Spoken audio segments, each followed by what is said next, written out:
আজ বরেণ্য চলচ্চিত্র পরিচালক প্রয়াত আমজাদ হোসেনের ৮৩তম জন্মদিন। বহুমুখী প্রতিভার অধিকারী গুণী এই পরিচালকের জন্মদিনে অনুষ্ঠিত হয়েছে চ্যানেল আইয়ের বিশেষ তারকা কথন অনুষ্ঠান। সেখানে আমজাদ হোসেনের চলচ্চিত্র দর্শন তুলে ধরেছেন পরিবারের সদস্যরা। সুলতানা হিমুর রিপোর্ট। বান্ডেল থাকলে প্রতি সেনমানিতে টাকা বাঁচবে। বিকাশ সেনমানি বান্ডেল কিনে জিতুন প্রতি লেনদেনে। আমজাদ হোসেন বাংলা চলচ্চিত্রের ইতিহাসে উজ্জ্বলতম এক কিংবদন্তির নাম। একাধারে যিনি অভিনেতা, সংলাপকার, চিত্রনাট্যকার, প্রযোজক, টিভি নাট্যকার, গীতিকার ও একজন সুসাহিত্যিক। ১৯৪২ সালের ১৪ই আগস্ট জামালপুর পৌর শহরের ইকবালপুরে আমজাদ হোসেন জন্মগ্রহণ করেন। তার চলচ্চিত্রে উঠে এসেছে মেহনতি মানুষের জীবন সংগ্রামের রূপ। তার প্রথম চলচ্চিত্র আগুন নিয়ে খেলা। আমজাদ হোসেন কর্মজীবনে ১২টি জাতীয় চলচ্চিত্র পুরস্কার এবং ৬টি বাচসাস পুরস্কারে ভূষিত হয়েছেন। তিনিই প্রথম ব্যক্তি হিসেবে ৬টি ভিন্ন বিভাগে জাতীয় চলচ্চিত্র পুরস্কার অর্জন করেন।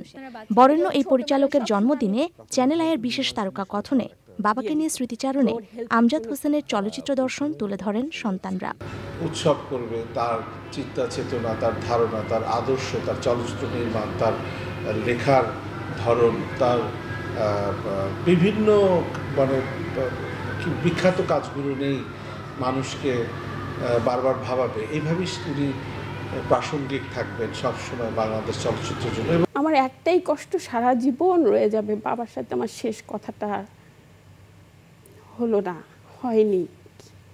এবং বাবা খুব অস্থির হয়ে গেছিল আমাকে দেখার জন্য, সেটাও হয়নি। এই কষ্টটা আমাকে সবসময় তাড়া করে। বাবা হিসেবে বুক ভরা তার মমতা ছিল, ভালোবাসা ছিল। শুধু আমাদের জন্য না, উনি মানুষের জন্য কাঁদতেন। যে কোনো সাধারণ মানুষের কষ্ট তাকে স্পর্শ করত, এতটা আবেগপ্রবণ ছিলেন। শিল্পকলায় অবদানের জন্য ১৯৯৩ সালে ২১ পদকে ভূষিত হন আমজাদ হোসেন। ২০০৪ সালে বাংলা একাডেমি সাহিত্য পুরস্কার সহ একাধিক পুরস্কারে ভূষিত হন আমজাদ হোসেন। Sultana Himu, Channel I, Dhaka.